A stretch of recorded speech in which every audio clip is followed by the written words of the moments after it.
Здравствуйте. В эфире информационная программа «Настоящее время. Азия». В пражской студии я, Динара Аргин. Сегодня в программе. Нурсултан Назарбаев предложил казахстанцам забыть о растущем долларе и думать исключительно о тенге. Президент Казахстана уверяет, что это можно сделать при помощи медитации. Давайте остановимся, глубокий вдох сделаем, как йоги говорят, и забудем про доллар. Мы живем на тенге в Казахстане. Самая крупная партия героина с начала года. Наркополицейские Таджикистана во время своей операции на севере страны изъяли сразу 150 килограммов наркотиков высшей пробы. Эта группа намеревалась переправить большую часть наркотиков из Афганистана через территорию Таджикистана и далее в Россию. Женевские переговоры по Сирии под большим вопросом. Сирийские оппозиционеры никак не могут договориться между собой о составе делегации. В самой Сирии опять массовые жертвы после авианалетов. Не нашли счастья на чужбине. Беженцы с Ближнего Востока потянулись из Европы в свои охваченные войной страны. Лучше бы мы утонули в море и никуда не попали. Амур и Тимур поссорились и подрались. Трогательная дружба тигра и козла из Дальневосточного природного парка, за которой уже несколько месяцев следит весь мир, похоже, дала трещину. Сотрудники парка уверены, что в ссоре виноват козел.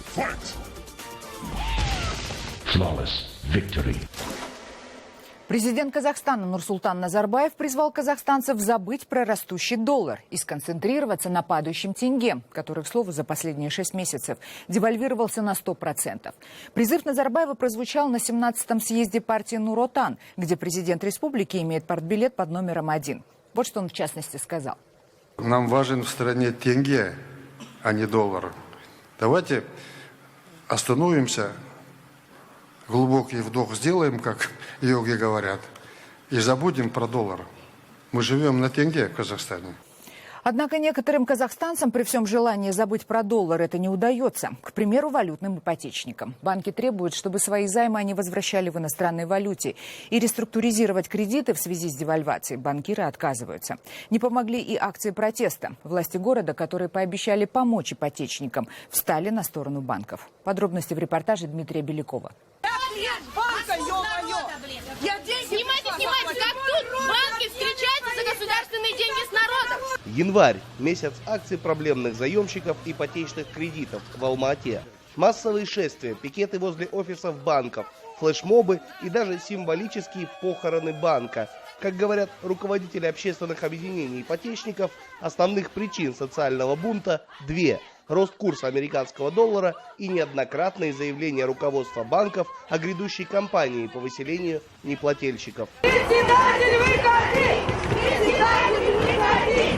Это видео попало в десятки различных выпусков новостей, в том числе и мировых. Участники акции 20 января пришли к офису коммерческого банка в накидках серого цвета, символизирующих то, что для банков ипотечники стали серой массой.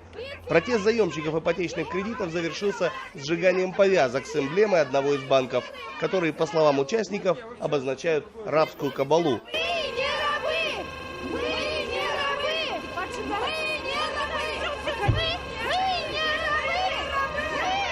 25 января должен был состояться еще один пикет, однако возле банка ипотечников встретил замакима по социальным вопросам Ерлан Аукенов и попросил не проводить акцию, взамен пообещав встретиться вместе с руководством банка.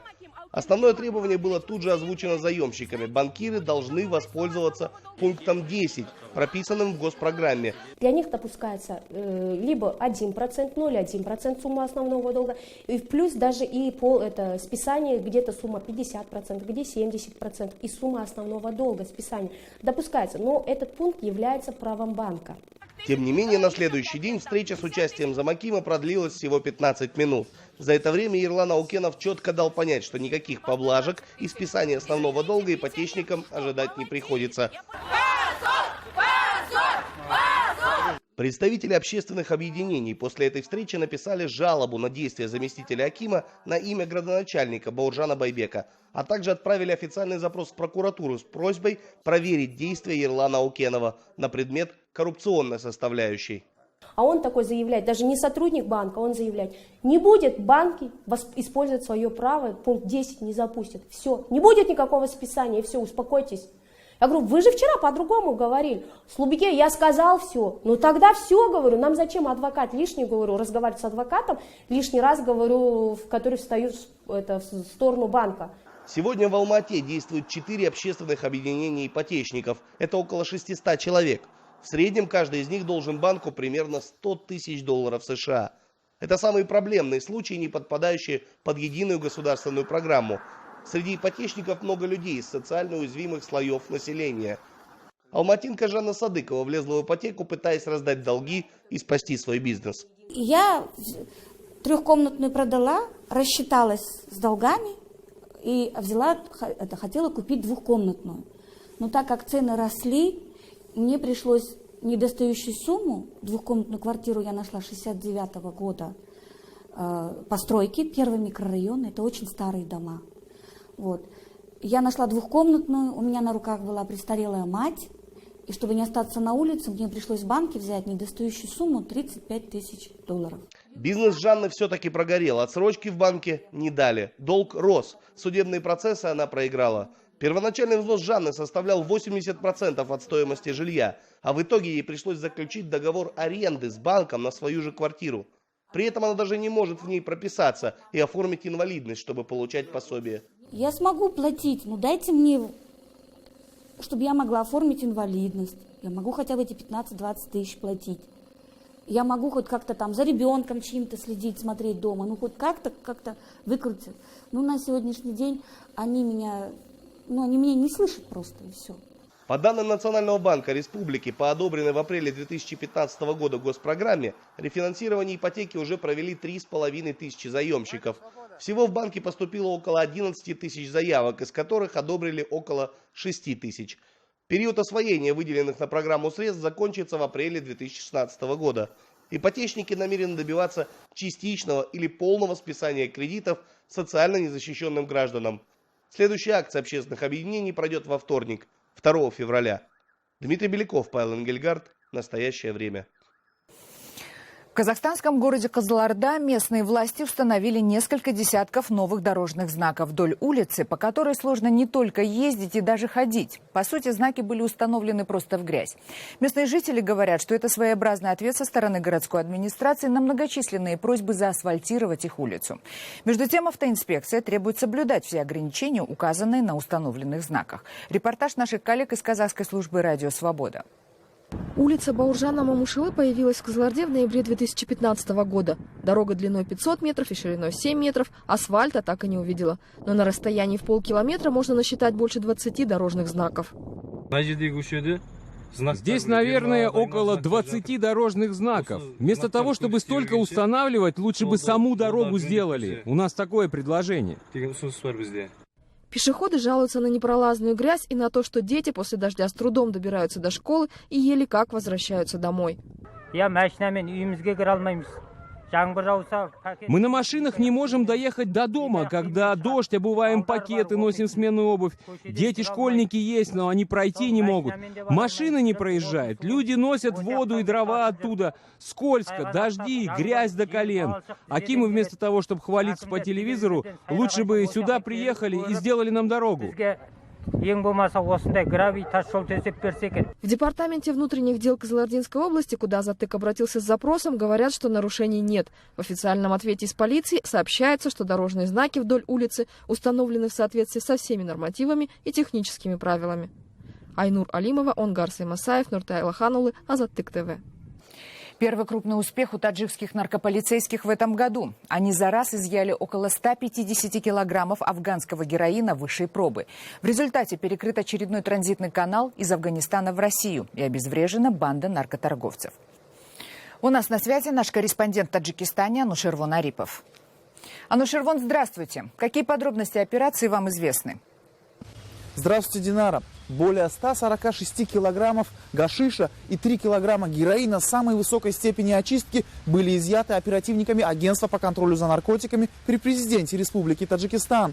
Операция продолжалась около 3 месяцев и было задержано 5 членов организованной преступной группировки, в том числе и ее лидер.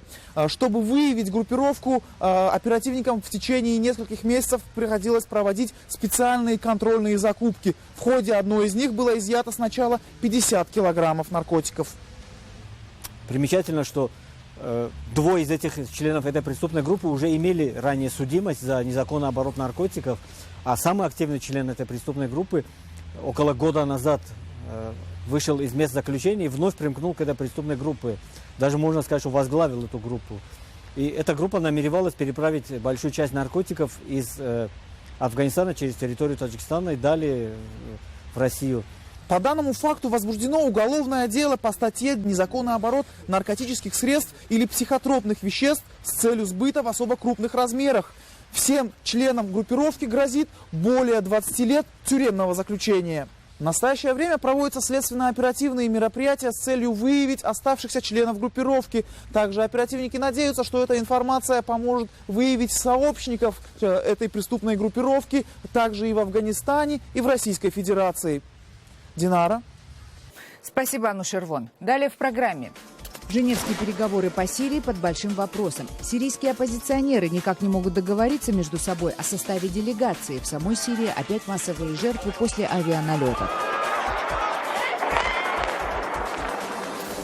Не нашли счастья на чужбине. Беженцы с Ближнего Востока потянулись из Европы в свои охваченные войной страны. Лучше бы мы утонули в море и никуда не попали. Амур и Тимур поссорились и подрались. Трогательная дружба тигра и козла из Дальневосточного природного парка, за которой уже несколько месяцев следит весь мир, похоже, дала трещину. Сотрудники парка уверены, что в ссоре виноват козел.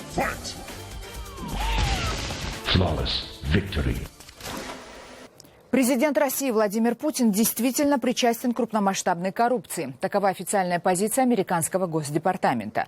Об этом заявил пресс-секретарь Белого дома Джош Эрнест на недавнем брифинге. С его слов, обвинения в коррупции, высказанные в адрес Путина заместителем министра финансов США Адамом Шубиным, являются общей точкой зрения и финансовой разведки, и Госдепартамента.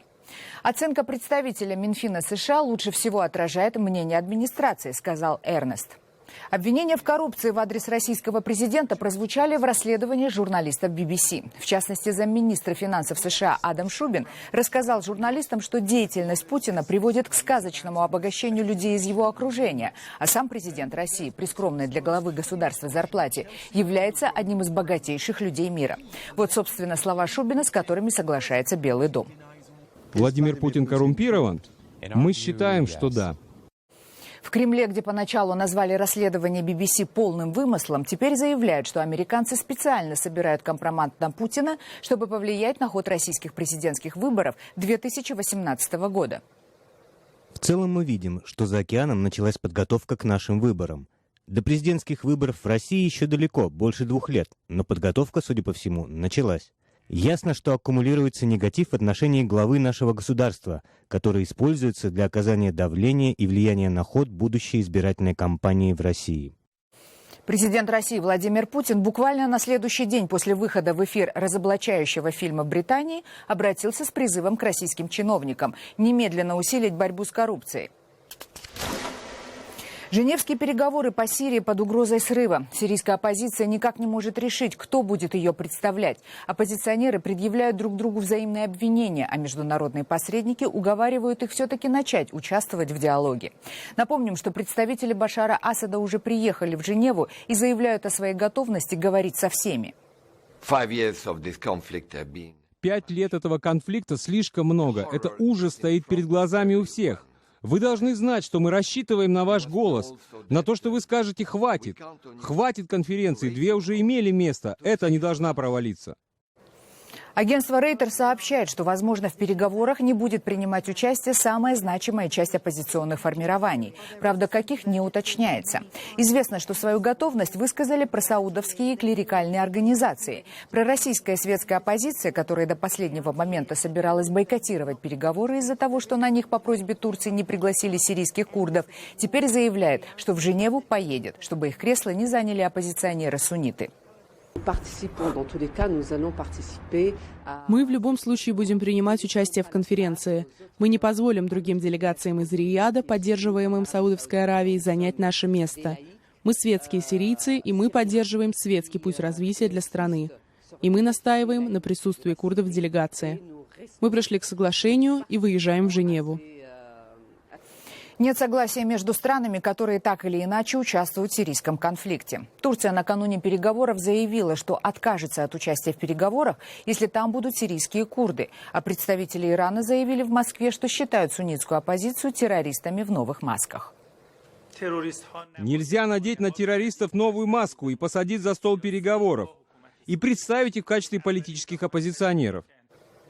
Тем временем из самой Сирии, из города Хомс, опять поступают сообщения о массовых жертвах среди гражданского населения в результате авианалетов. Агентство Рейтер со ссылкой на социальные сети распространяет кадры этих бомбардировок. На этот раз точно не сообщается, чьи именно самолеты нанесли удары по жилым кварталам Хомса. Но авторы видео предполагают, что это могли быть либо российские бомбардировщики, либо авиация правительственной сирийской армии.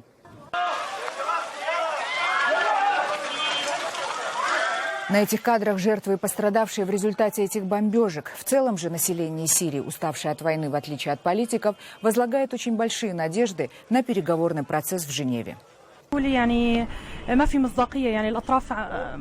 Несмотря на то, что все стороны были приглашены, нельзя рассчитывать на эти переговоры.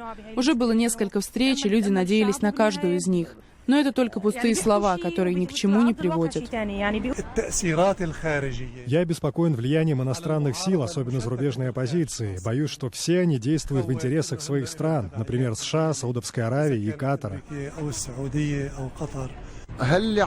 Эти страны, которые поддерживают терроризм, они никогда не хотели прийти к соглашению. Мы просим их перестать поддерживать терроризм, чтобы оппозиция могла договориться в итоге с правительством. Германию и другие западноевропейские страны покидают беженцы с Ближнего Востока. Пока обратный поток не столь велик, но с каждым днем число желающих вернуться домой растет. Наибольшее разочарование у беженцев вызывает отношение к ним жителей Европы, которые в последнее время стали активно выступать против их присутствия. Тех, кто решил вернуться, не пугает даже война. Моему мужу понравилась идея поехать в Европу.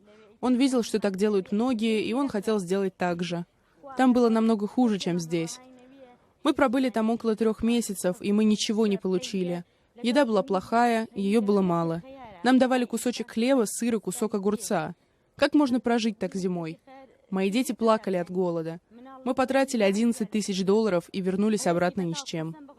Я жалею, что мы уехали. Лучше бы мы остались здесь. Лучше бы мы утонули в море и никуда не попали. К сожалению, я не увидел того, о чем мечтал. Я поехал в Европу, чтобы жить. Но вместо этого я почти потерял свою жизнь. Я был в депрессии, поэтому я решил вернуться. Человеческих прав, о которых говорят международные организации, здесь, в Европе, нет. Между тем, суды Германии получили более 2000 судебных исков от беженцев, которые требуют ускорить процесс оформления их документов. За год германские власти выдали всего 440 тысяч разрешений на пребывание в их стране, хотя сейчас в Германии находится почти 1 200 000 беженцев. Почти все они вынуждены выживать на минимальные пособия, которые им выделяют. Это всего 400 евро в месяц, из которых они получают на руки только 143. Остальную сумму им обещают в виде пищи, одежды и медобслуживания. Но далеко не везде это происходит. Также беженцы все чаще стали подвергаться нападениям ультраправых и неонацистов. За год в Германии произошло 924 атаки на приюты для мигрантов. Также имели место 76 поджогов. Ровно год назад в Восточной Украине развернулось ожесточенное сражение за город Дебальцево. Донецкие сепаратисты при поддержке российской армии пытались взять в кольцо группировку вооруженных сил Украины, оборонявшуюся в этом городе. Это было самое кровопролитное сражение за все время конфликта на востоке Украины.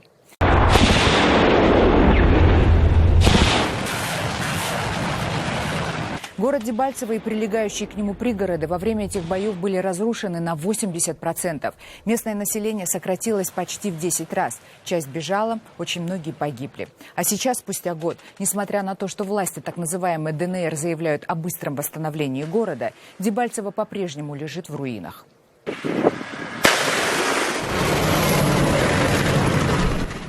Напомним, что сражение происходило во время минских переговоров о судьбе Донбасса, и сразу после завершения боев было достигнуто соглашение о перемирии при посредничестве Франции и Германии, которое действует и по сей день. А в Беларуси собираются судить всех граждан этой страны, которые принимали участие в боевых действиях на территории Украины. Это потребовал президент республики Александр Лукашенко. Поводом послужили фотографии белорусских добровольцев, которые приезжали в отпуск с фронта с оружием. Как отреагировали на призыв Лукашенко сами бойцы, сражающиеся на стороне Украины, выяснили наши украинские корреспонденты. Ян из Минска охотно показывает съемочной группе настоящего времени все запасы военных приборов и экипировки. Парень уже 2 года как в Украине, из них 1,5 воюет на востоке страны. Я считал, что я должен поехать, я должен помочь. Я это считал своим долгом. Группа. Сколько ваш человек групп? Мы не говорим никогда точную цифру. Мы можем говорить только приблизительно. Более 2 десятков. В разные категории людей приезжают. Кто-то оставляет свой бизнес дома, приезжает сюда. Кто-то оставляет, как я, свои планы на дальнейшую учебу, поступление в университет и работу по факту, и уезжает в Украину. О возвращении домой Ян пока только мечтает, хотя признается, очень хочется на родину, к родителям и любимой девушке. Но пока, как вы знаете, я попасть не могу, в связи с тем, что президент Беларуси Александр Григорьевич Лукашенко заявил официально, что все, кто принимает участие в вооруженном конфликте на территории Украины, все они будут подвергаться уголовному преследованию. Побратым Яна Мельникова, так себя называют сослуживцы-белорусы, Алексей также планирует свое будущее в Белоруссии. Бывший кузнец, а сейчас парамедик, уверен, что рано или поздно вернется на родину в мирную жизнь. Верит, что политика президента Лукашенко изменится. Он играет все-таки, наверное, в какой-то мере на публику, в какой-то мере играет на Россию. Военного с позывным «Цвик» снимаем на камеру в балаклаве. Парень не хочет светиться. А вы домой собираетесь возвращаться? Вообще нет. Не собираетесь? А почему? Ну, а что я там буду делать? Меня там или посадят, или еще что-нибудь.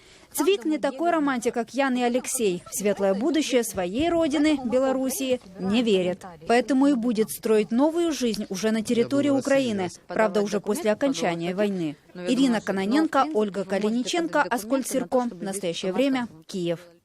Знаменитые Тимур и Амур поссорились и подрались. И, похоже, трогательная дружба козла и тигра в одном из природных парков российского Приморья на этом может закончиться. На протяжении нескольких месяцев интернет-пользователи всего мира с интересом следили за необычными отношениями 2 животных, живших душа в душу в одном общем вольере. На сайте парка говорится, что, цитата, «беспардонный козел Тимур допек-таки терпеливого тигра Амура». Видео столкновения пока не опубликовано, но сотрудники парка говорят, что в драке виноват козел. Он несколько часов бодал тигра и пытался сбросить его со склона, на котором они обычно вместе проводили время. В результате тигр впервые поранил и отшвырнул козла. Сейчас козел госпитализирован и находится на ветеринарном обследовании, а тигр срывает свой гнев на кроликах. Это были все новости, о которых мы хотели вам рассказать. Мы благодарим вас за внимание и желаем вам приятных выходных. До встречи на следующей неделе. Всего доброго.